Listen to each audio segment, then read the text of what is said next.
When a man asks what you're looking for, you never tell them. You say, I don't know when I see it. Sprinkle, sprinkle. Did y'all see that lady on TikTok who said that her 17-year-old daughter told her that she was going to marry for money? You need to marry for the life that you envision for yourself. Hey guys, I'm Hannah Cox with Base Politics, and you're watching my show Histrionics, where every week I talk about women's issues from a centrist, sane point of view. If you like this episode, don't forget to like, comment, subscribe, watch older ones in the series, and you can now check it out on Apple iTunes, on Spotify, or wherever else you get your audio podcasts. If you're listening there, drop by, leave me a review. I would really appreciate it as we kick this off on a new platform. And other than that, let's jump into today's topic. In response to the multitude of issues that women are facing in the dating world, I would say, dominant narrative has begun to emerge. Women are having a terrible time when it comes to dating and marriage and relationships and motherhood. You really cannot depend on men. Even if you think you're picking a good man, he can turn on you. And so, because of all of these factors, women should start to prioritize money above all else.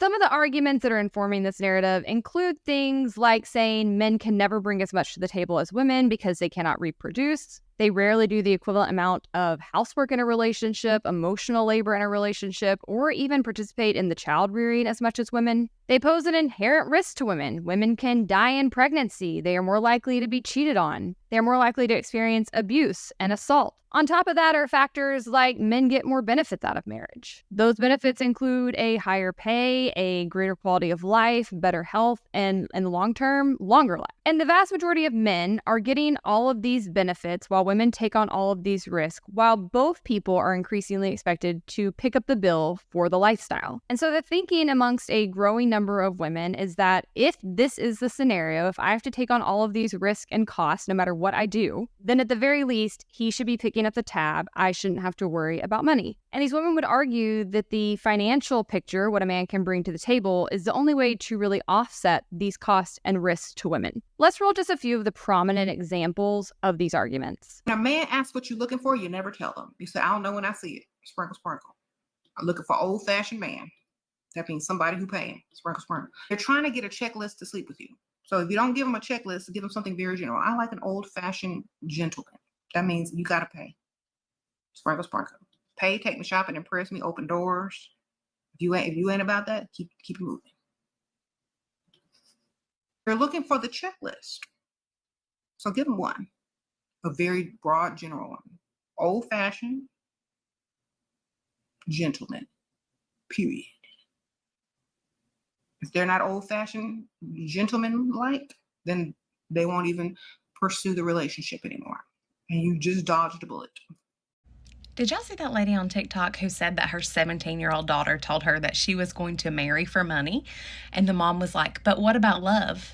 And she said, what has love done for most women? I would rather be heartbroken and crying on the beaches in Fiji, face down on a massage table, over heartbroken and crying over someone's dusty-ass son who makes minimum wage. What I would do to go back to my 17-year-old self and give her that advice. Because don't get me wrong, I have a great husband now, but the amount of dusty-ass sons that I dealt with before him, alert your daughters, we're marrying for money. You need to marry for the life that you envision for yourself. Okay, so in this video, OP says not to marry for love and to marry for the life you want to have. And I have to say, I partially agree. Because when you marry for the life you want to have, that means your goals are aligned. And when we know that financial reasons are one of the leading causes of divorce, we can't turn a blind eye and hope that love is just going to take us through. And now, if you choose to marry someone who you have differing values and goals from, that's okay. But you don't get to be upset when the life you're living isn't the one you wanted. Because we don't get to change people. So we either accept that the love of our life is not going to provide us the life that we want, and choose to love them and marry them anyways, or we drop the bullshit and we go out there and find somebody whose values and goals are aligned with ours, and we build that life that we both want. I've been with my husband since I was 16, and the one thing that has kept us together throughout the years has been that we continue to grow with each other. We keep leveling up together. Now, I honestly think that last video makes some very concrete points. Financial issues are one of the top reasons that people ultimately get divorced. And finances are one of the biggest risks in marriages, a risk that I don't think enough people take very seriously. How a person manages their money, their ability to make money, that all will greatly impact you over time. That's why I advocate things like prenuptial agreements, getting premarital counseling where they will force you to work through your financial issues and get on the same page before you get married. And also just knowing a lot about your partner's finances, their financial history, their salary, their earning potential, how they manage money. I guess because I'm a pastor's kid and I know a lot about premarital counseling, I always bring up money pretty early on in a relationship. I'm very comfortable talking about money, which I know a lot of people aren't and need to get better at, honestly. It does you no favors to be scared to talk about something that's really, really important and that ultimately can impact your life drastically. So my husband and I talked about finances probably on our second or third date. By around the first week, I knew how much he made. I knew about how much he had in his bank account. I knew how good he was at saving. I knew any risk that he had. I knew about his debt, and he knew the same about me. As I've said on this show before, my husband and I were pretty serious about each other right away, and so we were always sort of seeking marriage, working in that direction. I'm not saying you have to talk about these things within the first week, but I do think it's weird if you haven't talked about them in 6 months, a year, before you walk down the aisle and sign a contract. But there is all the difference in the world in this advice and what the last woman said and in marrying for money. It's a good thing to look for people who are aligned with you. You want to make sure that your partner has good character traits, and a lot of those happen to pertain to money. Are they hardworking? Do they have ambition and drive? Are they goal-oriented? Do they accomplish their goals? Are they people of action, or are they just talkers? Far too many talkers out there for my taste. Do they have wisdom? Are they intelligent? Are they responsible? Do you have similar priorities? Not everybody is going to be super money-oriented, and not everybody has the same goals. That's why this needs to be a conversation to see if you align. We have a family friend I personally know of. They're a couple and they are always traveling overseas. They're constantly on vacations and they have yet to purchase a home. They're in their 40s and that blows my mind, right? I could not fathom being in that situation because security means a lot to me. Being able to retire means a lot to me. Financial security means a lot to me. And so it was really important that whoever I married had that same outlook. But for that couple, that's not their priorities. They are both more than happy to spend money on travel and to not have a home, to not have that kind of financial security. Again, couldn't be for me, but to each their own. The more important thing is that you are aligned and that you are marrying somebody who is a match for you in this department. Because if you do not do that, it is a recipe for disaster. But while I think you should absolutely care about your partner's finances and their mentality towards money, I am going to argue that it is actually dangerous to marry somebody just for money. And just to be clear, I know that the manosphere and the red pill community tries to make it sound like it is a large percentage of women who are doing this. It's really not. In fact, if anything, I think women should be more concerned with a person's finances than they often are. In reality, there is a whole lot of women putting up with a whole lot of mess in this department, and very, very few of them are just out here actually trying to gold dig. This is an article about a study out of Western Sydney University titled, "It's Not About the Money. Research Reveals Women Are More Interested in a Man's Earning Capacity Than the Size of His Wallet." And they wrote, despite ABBA's insistence that women long for money, money, money, research has found that the Beatles were on the right path when they sang, "Money Can't Buy Me Love." Dr. Peter Droneson from the University of Western Sydney is an expert in personality psychology and individual differences. With colleagues from Singapore Management University and New Mexico State University, he has completed a series of 3 studies on people's preferences for mates with resources. Research on mate preference has long found that individuals who have access to valuable resources are highly desirable as romantic partners, in particular to women, says Dr. Jonason, who is based in UW School of Social Sciences and Psychology. What was not understood until now was whether the source of a person's income played a role in their attractiveness to potential romantic partners.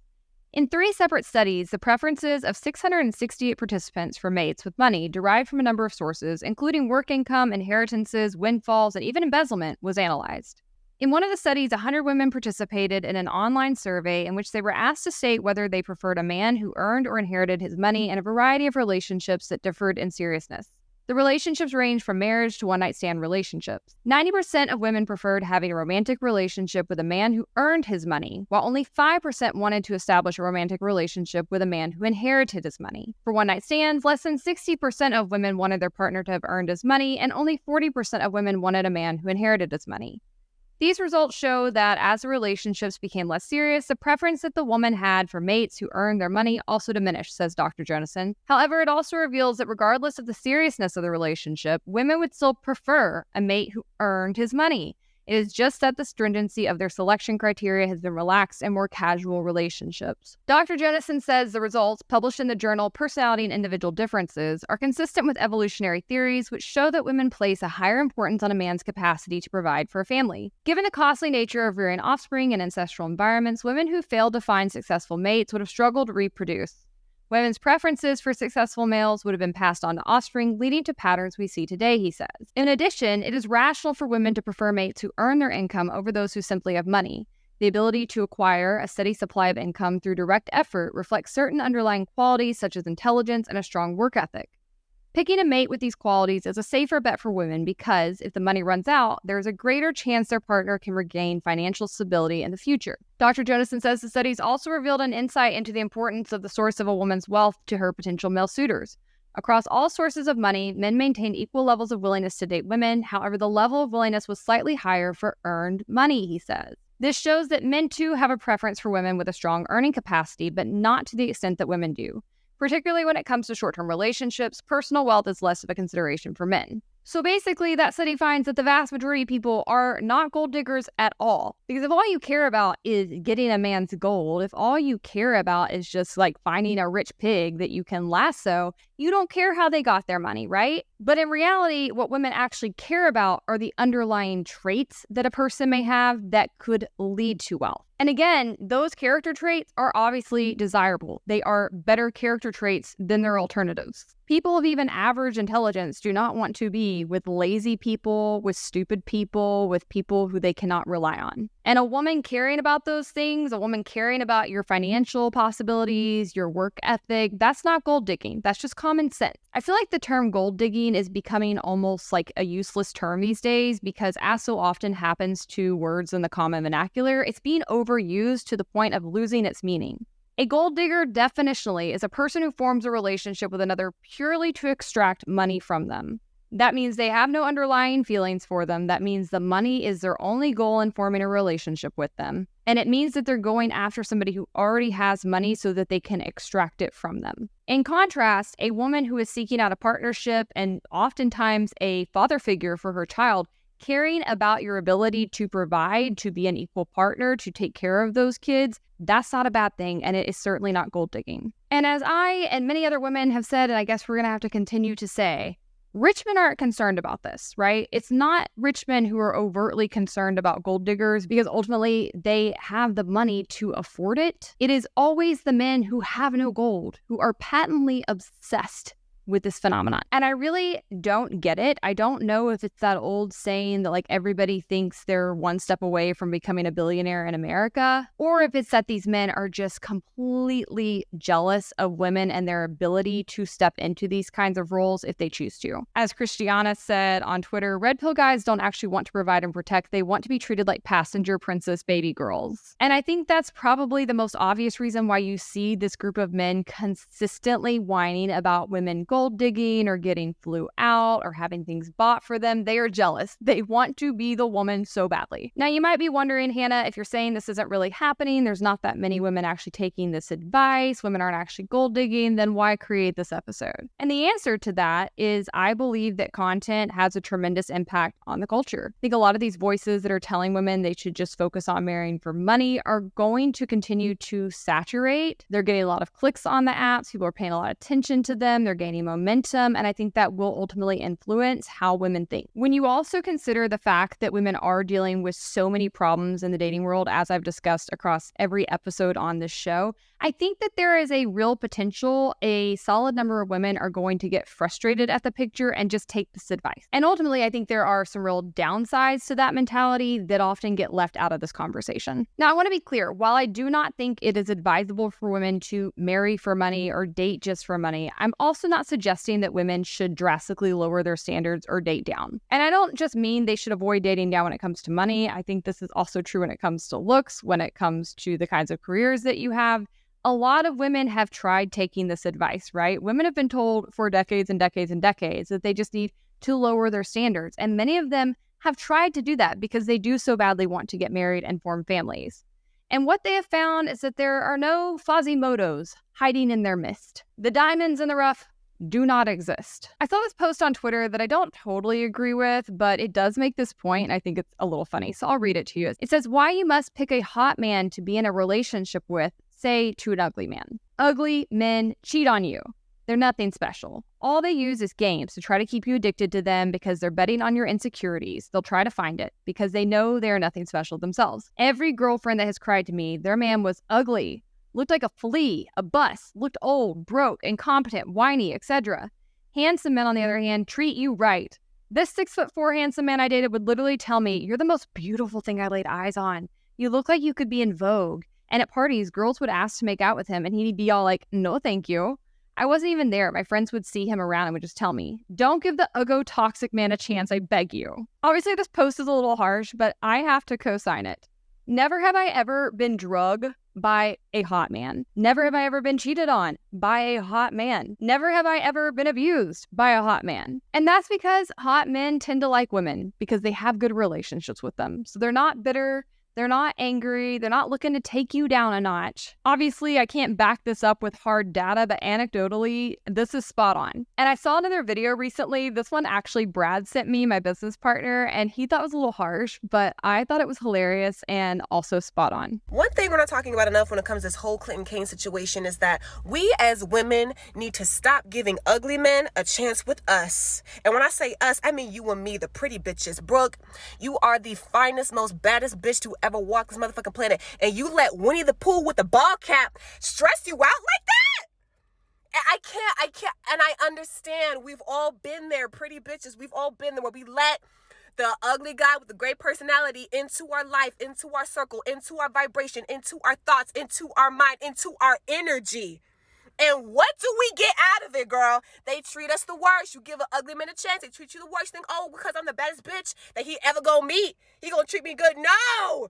That's for him to show out and be like, I'm gonna treat her like shit. I can't. And every time I look at him, I'm just like, ew. Justice for my sisters. This should start a revolution. This should start a revolution for women, for us to be like, you know what, you uggos? Stay over there. Stay away. Stay away. I don't know, guys. As a recovering date downer, I vibe with this. I completely understand it. I've experienced it. And while I don't have hard data showing that attractive men are nicer to women versus uglier men, what I do have hard data on is that men tend to cheat on and disrespect women who are more financially successful than they are. According to a 2010 study by Cornell sociology PhD candidate Christian Munch, men who are financially dependent on their female partners are 5 times more likely to cheat than men who contribute equally to the relationship. The study also found that men who earn significantly less than their partners or who earn nothing are more likely to cheat than those in relationships with more equal outcomes. However, Munch also said that cheating is not about money, but about men's sexual identity. She suggested that when men feel an important identity is threatened, they may engage in behavior to reinstate their place in that group. I think that is so bleak, but also you can't really argue with it. Throughout history, men have been told that in order to be dominant, in order to be alpha, in order to be on top, they need to be able to achieve, to produce, to get money. And so a lot of their identity and status is tied up in that ability. And now that women actually have an equal playing field, which has only been for the past 40 or so years, women are starting to outpace men. And this is happening very, very, very rapidly. And as a whole, men are completely unequipped to know how to confront and deal with that. Ultimately, in order for the gender wars to cease or at least cool off a little bit, we're going to have to get to a place in society where men get past this, right? We're going to have to get to a place where men actually value egalitarianism, where men actually value intelligence. They value a woman who can also make money. What we have right now is a dichotomy where they feel threatened by that, and that generates a lot of bitterness and anger towards women. It doesn't actually make a lot of sense because a woman who's intelligent and who can bring in a lot of money should be a net positive for you. But until men work on untangling that from their identity, we're going to have issues. Thus, why I do not think it's advisable that women date down, period, but especially when it comes to their finances. You really do want to find somebody who is at least your equal, if not a little bit above you. And this brings me to my Roman Empire, okay? There's this data that I read a few years ago I have not been able to stop thinking about ever since. It's very depressing data, but you need to know it. This is an article from Huffington Post summarizing the data, and they write, research has found that analytical ability is considered a stereotypically masculine quality, and being competent and competitive are qualities that are particularly important to men, so female intelligence might be threatening for heterosexual men sizing up a prospective partner. A 2006 study found that men in a speed dating environment found intelligence appealing unless they perceived their female date to be smarter than them. It's hard to tell how generalizable these findings are, but they do make one wonder. Even if a man says he wants a smart woman, is he actually attracted to one when she is in front of him? Researchers from the University of Buffalo, California Lutheran University and the University of Texas at Austin explored this question in a new study. During their preliminary survey, 86% of men reported that they would feel comfortable dating someone smarter than they. In a series of 6 experiments, the researchers put these claims to the test. In the first version of the study, the researchers had 105 undergraduate men read a hypothetical scenario about a woman who scored better than them on a test and then asked them to rate how romantically desirable that woman seemed. In the second, they had 151 undergraduate men take an intelligence test, and then they asked them if they'd like to meet the woman down the hall who'd either scored better or worse than them on the test. Both of these studies found that when men imagined a hypothetical woman who was smarter than they, or only knew of the woman in an abstract sense, they were interested in meeting her and even dating her. In the next 2 versions of the study, men interacted with a woman who was in cahoots with the researchers, who either performed better or worse on an intelligence test than they did. After the participants met the woman, took the test while seated next to her, and heard both of their scores read aloud, male participants were asked to move their chair across from the woman's chair. They were then told to take a survey about their first impressions of the other, specifically how attractive and desirable they found each other. The researchers looked at the distance between the 2 chairs as a measure of how attracted the man was to the woman. Men who were partnered with a woman who scored higher on the intelligence test felt the need to physically distance themselves from her when moving their chairs. They also tended to rate her as less attractive and desirable to date than men who interacted with a woman who scored worse than they had. The last 2 experiments got even more nuanced by looking at the way men rated their own masculinity. In the 5th version, men were either told there was a woman in the room next door, or they were seated face to face with a woman, again in cahoots with the researchers. Participants and the woman shared basic information like name, relationship status, age, and year in school. They then took an intelligence test side by side and were told their scores aloud. The men were told that the woman either scored higher or lower than them on the test, no matter how well they did. Finally, participants filled out a survey measuring how much they related to various stereotypical masculine qualities and how interested they were in the woman romantically. The 6th and last version of the study repeated the procedure of the 5th, but the men in the study saw the woman for a few minutes in person at the beginning of the study, though they didn't interact with her. The last 2 versions of the study found that men were less interested in dating and interacting with a smarter woman when she was face-to-face with them. However, in the 5th study, when she was psychologically distant, supposedly in the next room, there was no difference in men's desire to date or interact with her, no matter how well she scored on the test compared to them. In fact, the men who never saw the woman showed a marginal tendency to want to interact with a woman who was hypothetically smarter. Overall, men were into hanging out with a smarter woman when they had yet to meet her, but they weren't so excited to hang out with a living, breathing, intelligent woman staring them in the face. Men also felt less masculine when they were faced with a smarter woman sitting next to them than when they never saw the smarter woman. The study sheds light on one reason dating is so complicated. We don't always know what we want, even if we think we do. This just happens to be a particularly depressing example. It seems that even if men say they want a smarter woman, when push comes to shove, they're not so into women who threaten their own intelligence. As the researchers put it, their findings suggest that there are conditions under which self-protective concerns may trump qualities of partners that seem desirable at a distance. Translation: men who blow off intelligent women might just be protecting their fragile masculine egos. Of course, these findings don't mean that all or even most men are threatened by smart women. This study just adds to decades of literature on gender dynamics, which suggests that, as a whole, there are a lot of icky complications around confidence and power wrapped up in heterosexual attraction.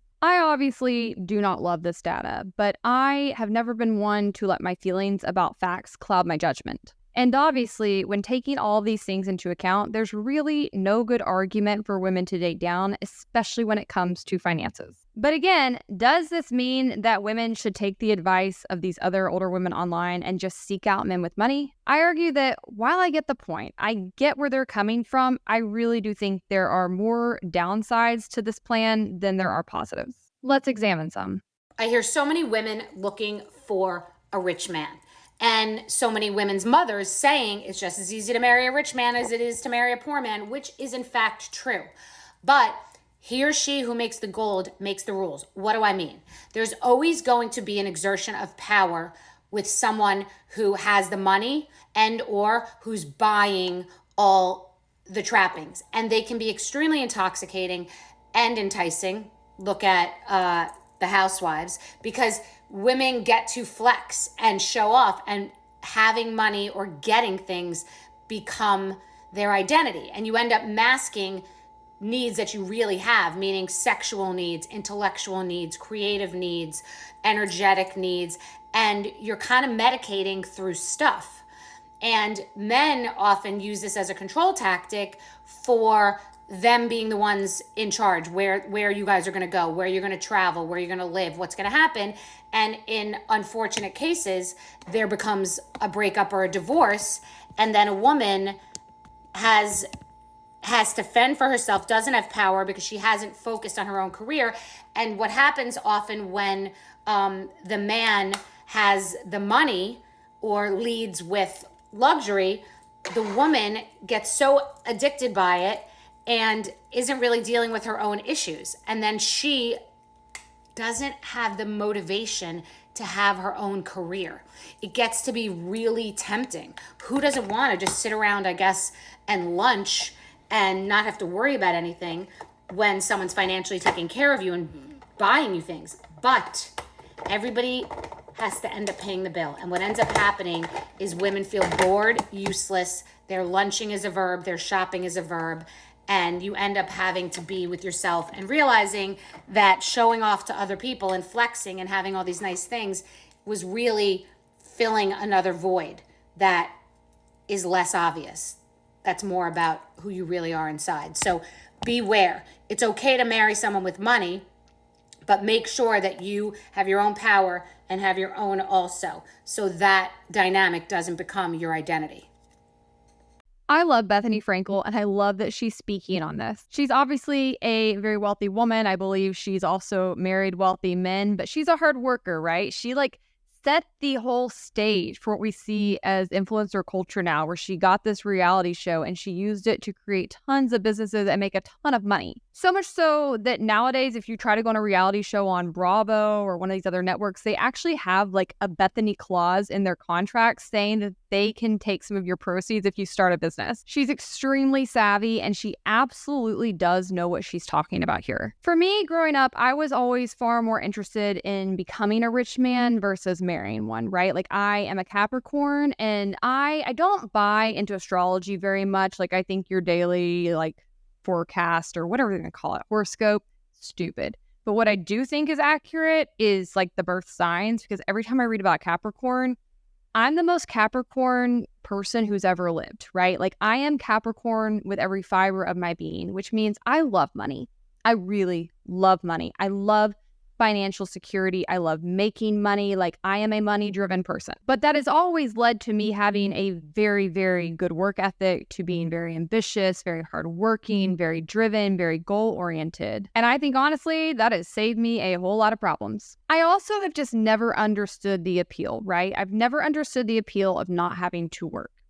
I can't stand lazy people. I can't even stand to be around lazy people. They give me the ick. They make my skin crawl. I just want to get all the way away. How do you feel good about yourself if you're not contributing to the world? I just feel like it's impossible to not work and to be an interesting person. I think you're probably very vapid and hollow. And to be clear, I don't mean that you have to go work for somebody else. I think being a mother is work. I think running a household is work. I think being very involved in charities and other social causes is work. But the narrative I'm often hearing from women pushing this agenda is not that they don't want to work so that they can go pursue some higher purpose or some more meaningful cause that they can't make enough pursuing without having a man with money to back them up. Instead, what I hear being expressed and often showcased when these women are trying to show off their lives, their soft lives, is them sleeping in, working out, eating out, shopping. I mean, I do all those things too on occasion, and they're fun for a day, but if that's your whole life, that's not a win. I think it's honestly embarrassing for you. And I think people who don't want to work in general are immoral. I just do. I don't vibe with you. And I think some of these views were honestly informed by my stint, if you will, around trust fund babies. Because I went to Belmont University, and if you don't know, that is like Nepo baby central, right? All of the celebrities, all the people with money send their kids to Belmont so that they can try to get on the ladder to also having a career in entertainment. And I got to observe a lot of these people up close in the wild. And I got to tell you, there are some outliers, but as a whole, they're some of the most listless, boring, entitled, uninteresting people you will ever come across. And some of them actually had a lot of real talent. I even told a few of them that I was close with, like, you'd be a lot further ahead in your life and in your career if you didn't have your father's money or your mother's money. I totally get this whole thing where rich people are not wanting to leave their money to their kids because I don't think it's good for them. I really don't. I think having to work, having to strive, it builds character. It makes people more resilient. It makes them more interesting. It makes them feel better mentally. Work is good for you. But I will say when I graduated Belmont, and I've talked about this on other shows I've done. I don't know if I've talked about it on Histrionics, but I think it's worth returning to. When you graduate college, for a lot of people, there is not this like easy on-ramp transitioning you from college life and life with your parents, life with your family, to the real world. And I certainly feel like I got thrown off a cliff when I first graduated. I went from being like upper middle class, having my parents pay most of my bills, going to a beautiful campus, getting to set my own schedule, spending my time doing things I loved and was passionate about, to like having to be at work at 7:30 a.m., working all kinds of random hours, my schedule not aligning with my friends' schedules, being dead broke. It was super lonely. It was very scary. I didn't really have a lot of guidance on how to actually get into a career that I would find meaningful and that I would actually enjoy. I had a really rough ride for a couple of years, honestly. And so it was during this time that I kind of fell down this like rabbit hole, I guess, of maybe you should just date for money. I ended up dating a guy with a trust fund. He was like a former frat guy. And for, I don't know, maybe 3 months or so, I thought this might be the answer, right? You guys, I have never been in a worse relationship in my life before or since. Total nightmare. The guy was completely insane. He was low-key doing drugs. He had nothing to offer the world. He was super dumb. He had never been forced to actually work for anything in his life. He acted like a toddler when he did not get his way, like total train wreck of a person. And it was during that time period that my views on this really solidified, because I recognized very, very quickly that even if I were to have married him, not only would he be controlling of me and behave like a petulant child at all times, we were also going to be super controlled by his parents, because that's really where the money came from. And in order to stay in their good graces, you had to jump through all kinds of hoops. And I remember spending a couple months in this scenario and looking around and be like, no, I'm going to go back to my original plan of just figuring this out for myself and making money. At the end of the day, when you're in these situations, like, yes, maybe you have more access to money, at least more expediently than you would if you earned it, but you are also putting yourself in danger. Ultimately, you are the only sure bet. Money is not actually security. It can come, it can go. If you're getting it from somebody else, they can give, they can take, they can put conditions on it. What should actually make you feel secure is knowing yourself and knowing that you've got this, that you will always figure out a way to make it work, that you will always work hard, that you will find a way to bring in money, that you will be responsible with the money that you do make. That's the only thing I would put my stock in. And contrary to the growing popular belief these days, I think communism and socialism is just like infiltrating our society. Work is good for you. Work is good for people in general. Atrophy, the opposite of work, is awful. It's awful for you physically. It's awful for you mentally. There are so many benefits of working. In fact, it's hard to totally quantify its impact. You, of course, have the impacts on somebody's mental health. Work can bring purpose and structure to people's lives. It provides social interaction, and a lot of people get much of their self-esteem and identity through that. It increases your physical health. Work provides financial security, and it also increases your cognitive functions. People who don't work often have depression and anxiety. They feel a loss of purpose. They lead a sedentary lifestyle. They have a lot of stress because they don't have any stability, really. They experience social isolation. They're disconnected from the community around them. And here's a few of the studies summarizing this if you want to look any of this up. But I think it's inarguable that there is a lot of dignity that can be found in working. I think work is a powerful antidote for many of the world's ills. As somebody who has anxiety, work is my magic pill, okay? If I'm ever feeling stressed or anxious, I just need to go work in the yard for a little bit, right? I need to like go do some digging. I need to go do some manual physical labor, and I will be feeling better in no time. Secondarily, when you're talking about marriages or relationships, it is very, very hard to actually respect somebody long term who doesn't work. Man or woman, I think over time, most people will come to resent their partner. They'll see them as more of a child versus as an equal. And you see this seep out, right? When a mom has stayed at home and chosen to like step back from her career and keep the kids, and then there's a divorce happening, all of a sudden it's his house.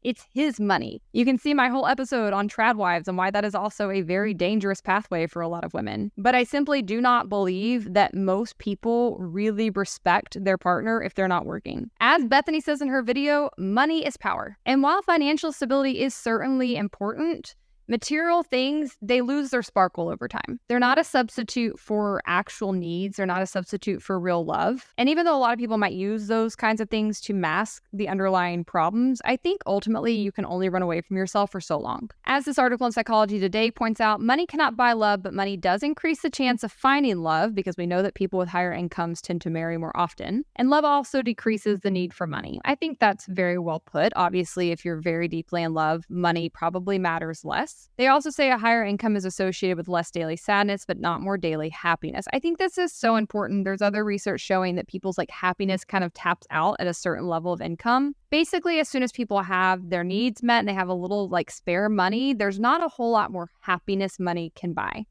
It can certainly take away stress. It can certainly take away your problems. I hate when people try to diminish the importance of money, but I think it's better to think of it as something that keeps you from dipping down into stress and sadness and depression versus something that can pull you up, right? Money can only get you to about here, and then it's going to take other things past that to truly make you happy. And again, you can have financial stability and should seek that out in your relationships without marrying for money. And if you examine marriages, this is mostly what happens. People tend to marry their equals, both when it comes to their financial situation.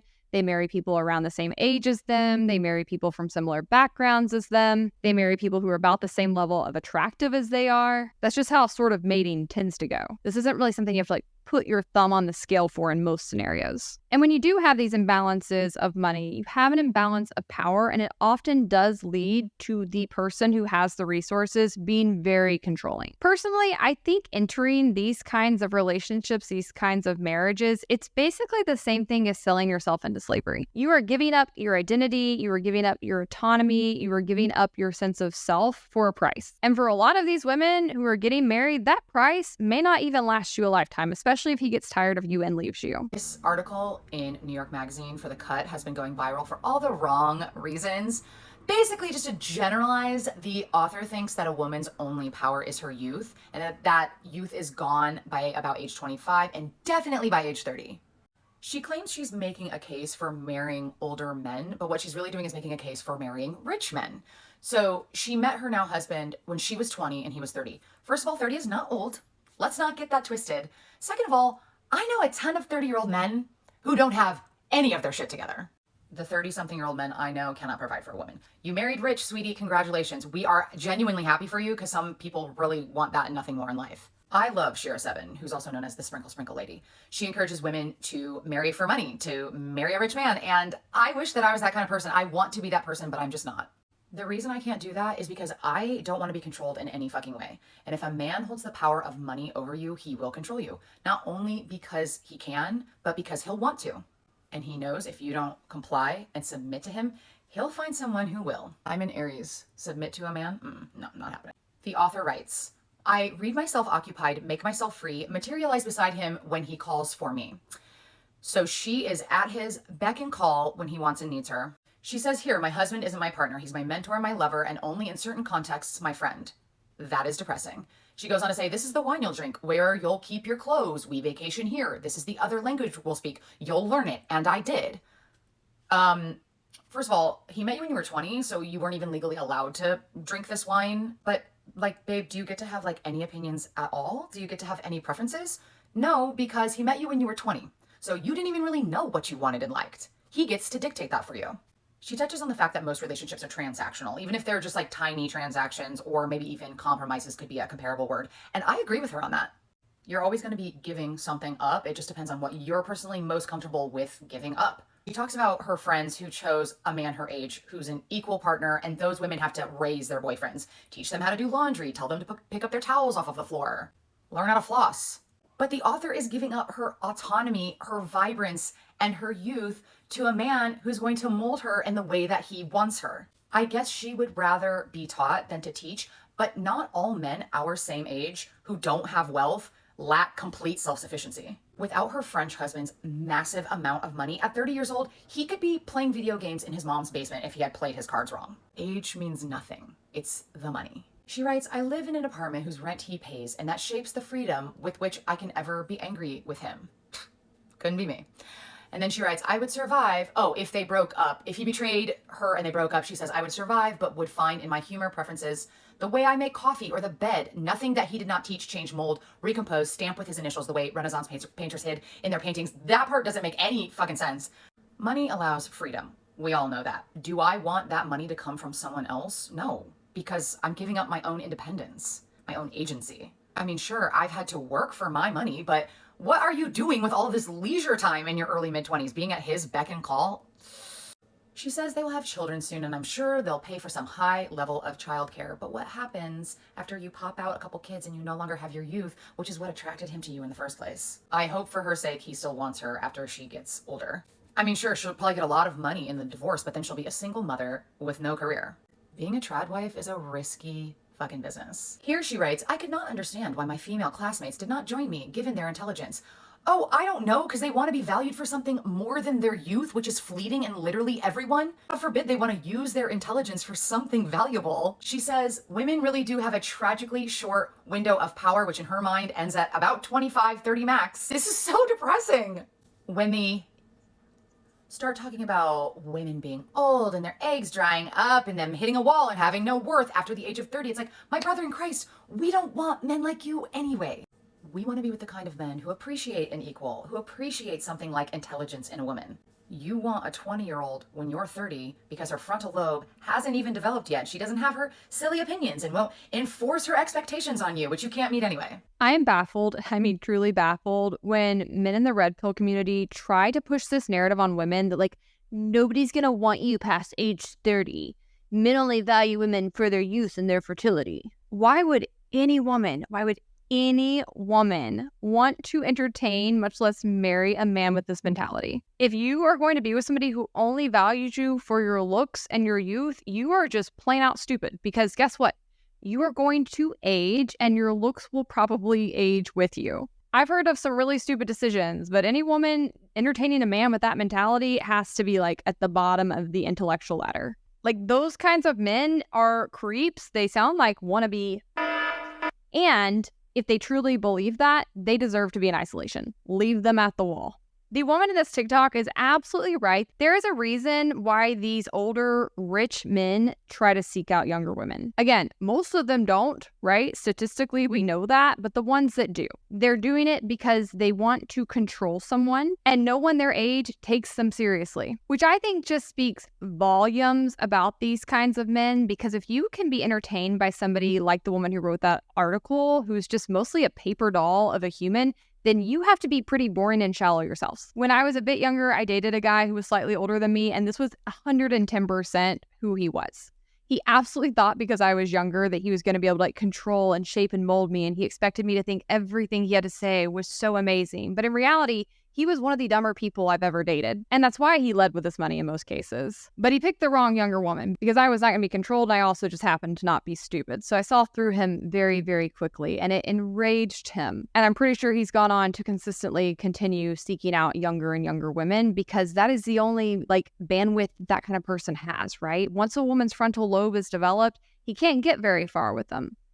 And so that's why they keep going for younger and younger women. I think in society, we're getting to a place of properly identifying those men as what they are. That's why you see so much scorn for people like Leonardo DiCaprio who continue in these patterns. And again, I think a lot of women are wising up, in no small part thanks to the internet and TikTok and other platforms where they can hear from older women and get better advice when it comes to dating. But unfortunately, these kinds of narratives that right now I think are mostly in conversations around like trad wives and soft lives and marrying for money me the sprinkle sprinkle movement. They are telling women, particularly younger women, that this is what's safe, that this is what's freeing, that this is what's empowering. And I simply don't think that's accurate. How is being a slave for a man empowering? The author of the article in that TikTok is trying to push this narrative of like, if I date men who are my own age, I have to teach them things and clean up after them. But like, these are not the only two options, right? These extremes on either end. You should not be marrying a man who acts like a child, and you should not be marrying a man who wants to be your father or who could be your father. Yes, I do understand, unfortunately, that there is a shortage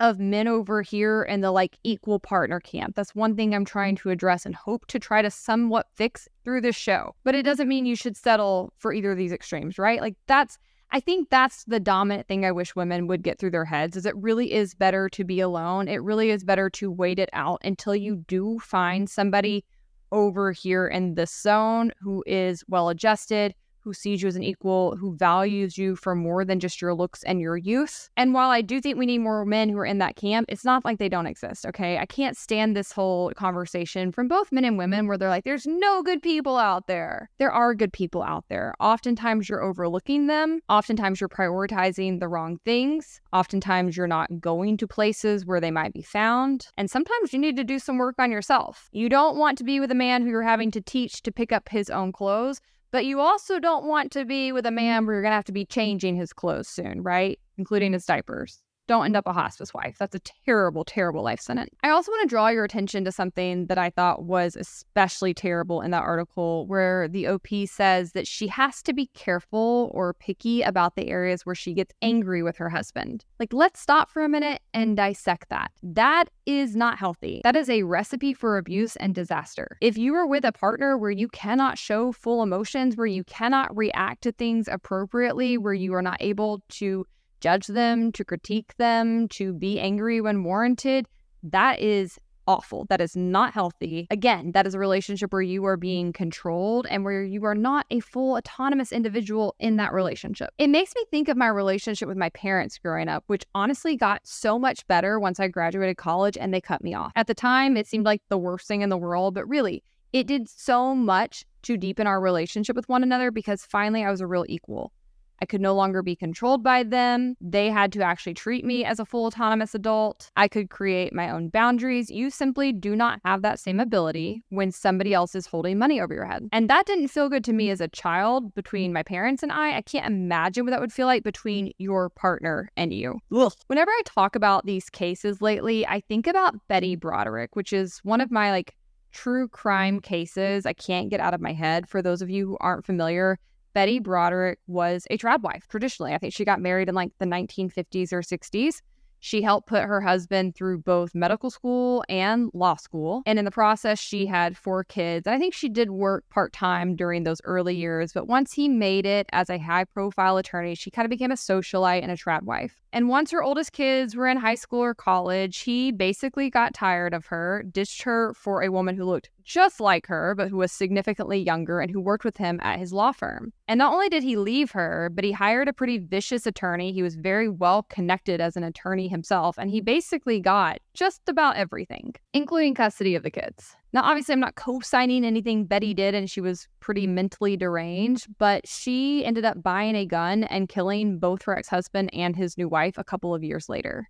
She's still in jail to this day, and she's not sorry one bit. But I think of her in these instances because I just think that is the perfect example of how the trad wife life and gold digging can really go downhill quite quickly. You have no collateral. You have no leverage. Even if you've spent years with that man, even if you've had his kids, even if you helped make his career, he can always leave you. You need to have your own money. And personally, I feel when I hear other women pushing these narratives that they are dragging us back in time to a time period that women fought very, very hard and for good reason to escape. Some girls are going to absolutely slaughter me for this one, but here's a hot take, and I will die on this hell. But I hate when girls are like, yeah, I'm just going to marry rich for money.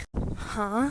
First of all, do you not have enough respect and value yourself enough that you think you deserve to be with somebody that makes you happy? Money doesn't make you happy. The security and freedom that money can provide may give you some happiness, but money itself doesn't make you My second point, money is power. So you're basically signing up for somebody else to have power over you and for you to be dependent on someone. You're literally setting us back like ages and decades. Finally, if you're so worried about money, which like I am a money girly, I want to be loaded and rich, so I get it. But here's like a wild, crazy idea. How about you make the money yourself? How about you work your ass off and make your own money? Then you don't depend on anyone and you get to marry the love of your life. I hope these girls find this video and like hate on me for it. You're setting us back decades and you're just being lazy. Not only do I think these narratives are like dragging women back to cave days, I also think that they are totally inauthentic. Because if you do marry for money, you are going to be working for it the rest of your life. Do not get it twisted. Here in my 30s and I'm watching my friends who married for money regret it. Regret it because you know what? First of all, the economy is bad. So these men are losing their money.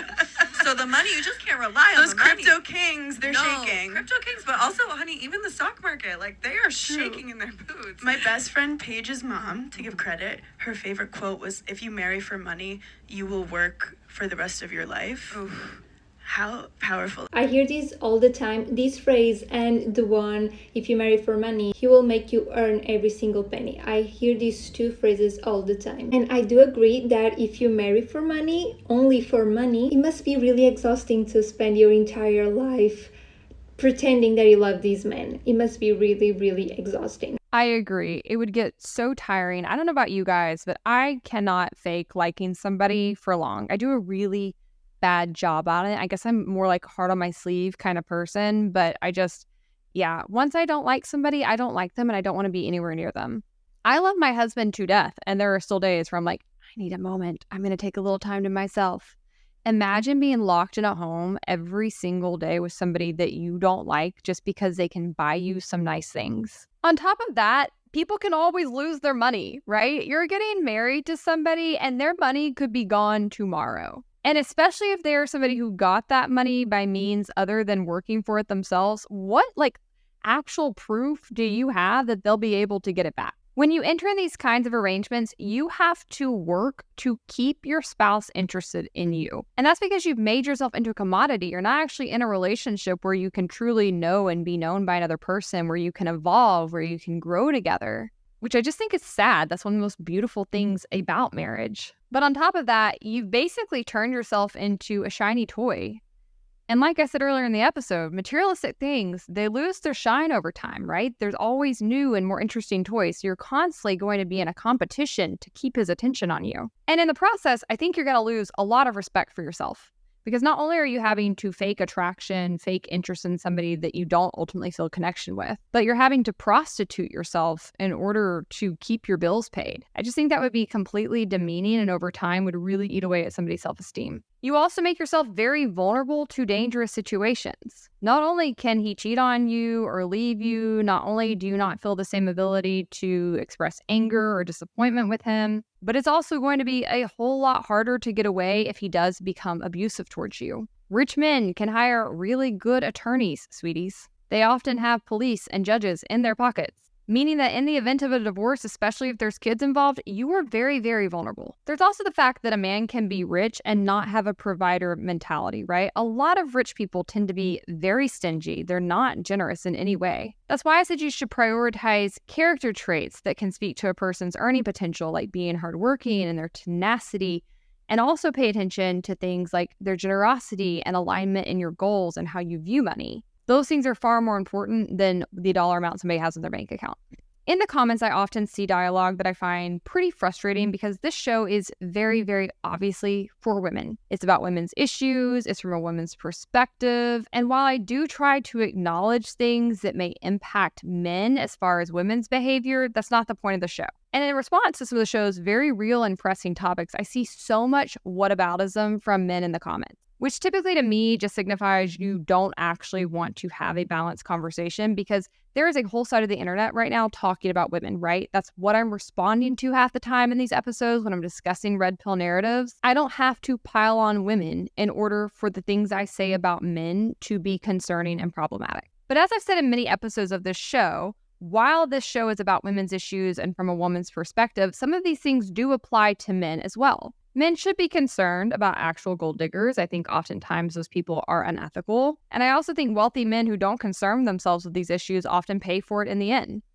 Smart men with money marry other smart women. Those that value looks and youth over actual character traits, they can pay dearly for it. For all the men that I say are overly worried about things like alimony and child support, these scenarios, right, where you do have a man with a lot of money who is choosing to date people just for their looks and just for their youth, those are the horror situations you end up hearing about. You as a man can also be taken advantage of in these scenarios. And if you are a man who has some means and you find that you are consistently attracted to much younger women and women who don't have a lot of work ethic, who aren't intelligent, you probably need to examine that. Maybe go talk to a therapist about it. It's not a good or healthy thing, and it's probably not going to serve you in the long run. What are some signs as men that may tell you you're attracted to gold diggers? Well, one is a woman significantly hotter than you. Significantly hotter and or younger than you. Because most younger women are not interested in older men. That's another like red pill fantasy, right? That men can just get into their 30s and go like, find all these 20-year-olds that want to marry them. No, you can't. No, you can't. Most of them think you're dirty and weird.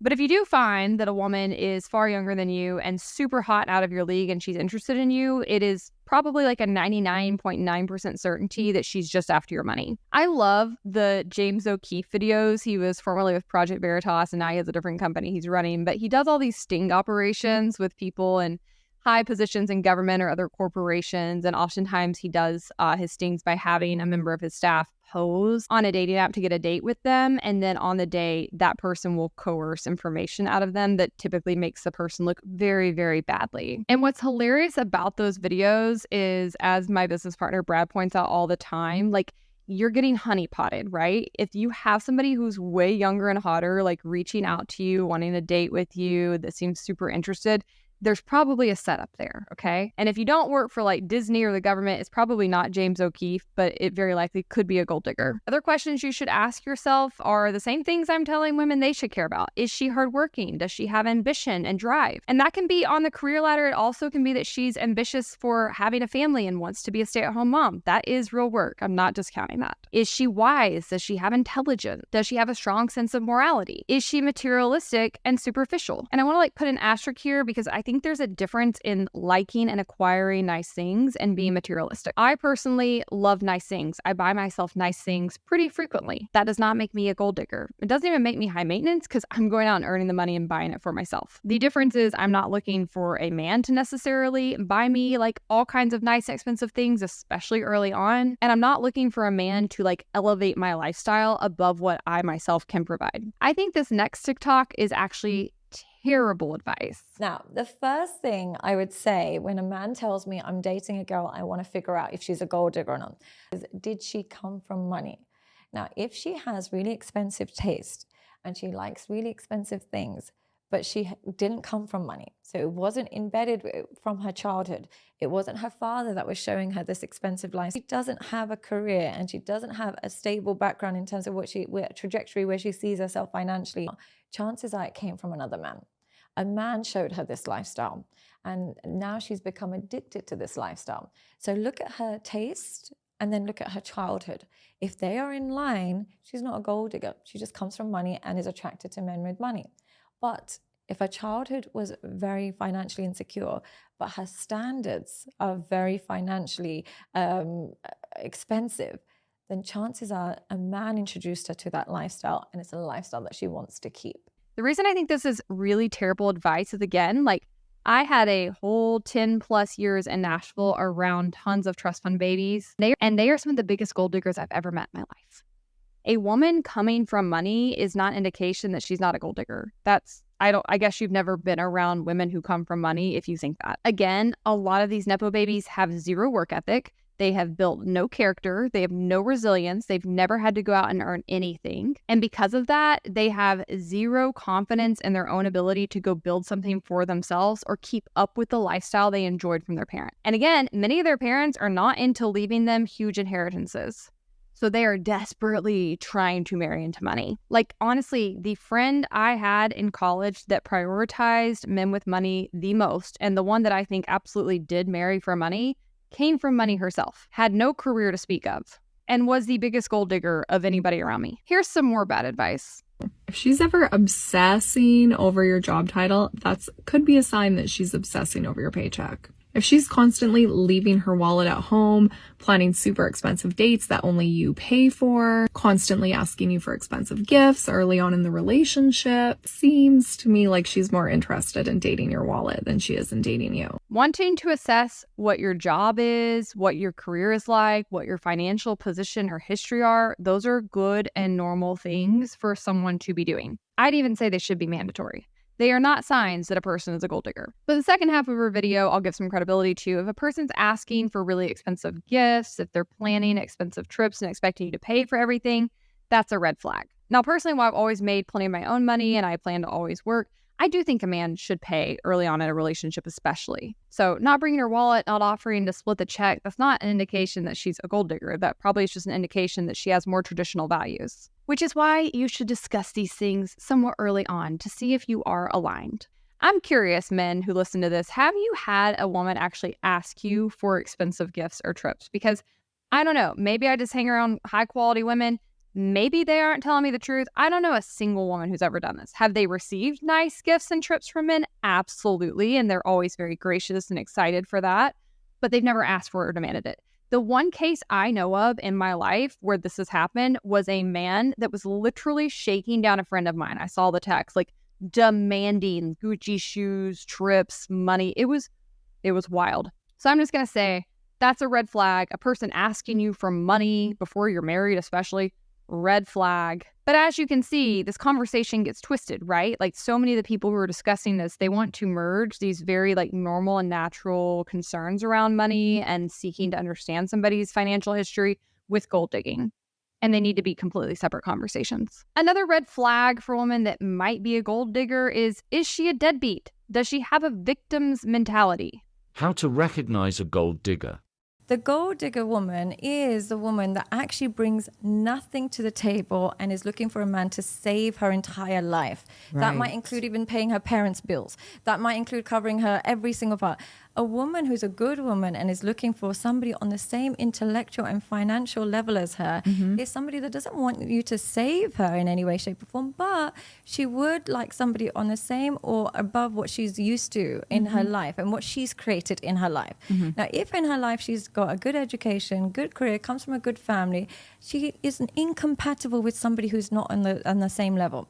She would be incompatible with a man who hasn't got a job or isn't going to provide for her because she's been able to do it. Right. But if you take somebody who's never achieved anything, has been at home all day, every day, never got an education, hasn't really got any family values, but then is looking for someone to save her because in that sense she's traditional, that's your gold digger.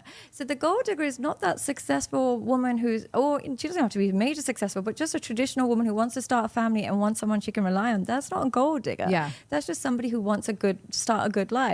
The gold digger is somebody who wants you to save her from the misery of her own life or the burdens of her own life. She doesn't bring anything outside of physical relationships. I love that summary, and I think it speaks to more than just the financial picture. Too many people in general, but I think more so women, are looking for somebody to come in and save them and fix their lives, which number one, you can't do, right? That's an impossible task, impossible void for you to fill. And if you try to, it's not going to end well for either of you. People need to have fixed their own lives. They need to have handled their BS before they start seeking out a relationship. And so if they're looking for you to fix their situation financially or otherwise, that's a red flag. They might be a gold digger or they might just be like a leech in general. And then lastly, I personally think it's a huge red flag when people object to prenuptial agreements. I know there's all these people who are like, oh, a prenup, like it's saying that you think you're going to get divorced. It means you don't really believe in the marriage. It's an easy out. No. You are entering a government contract. You are forming a business with somebody. There's no other contractual agreement you would go into with no paperwork. That's bonkers. That's crazy.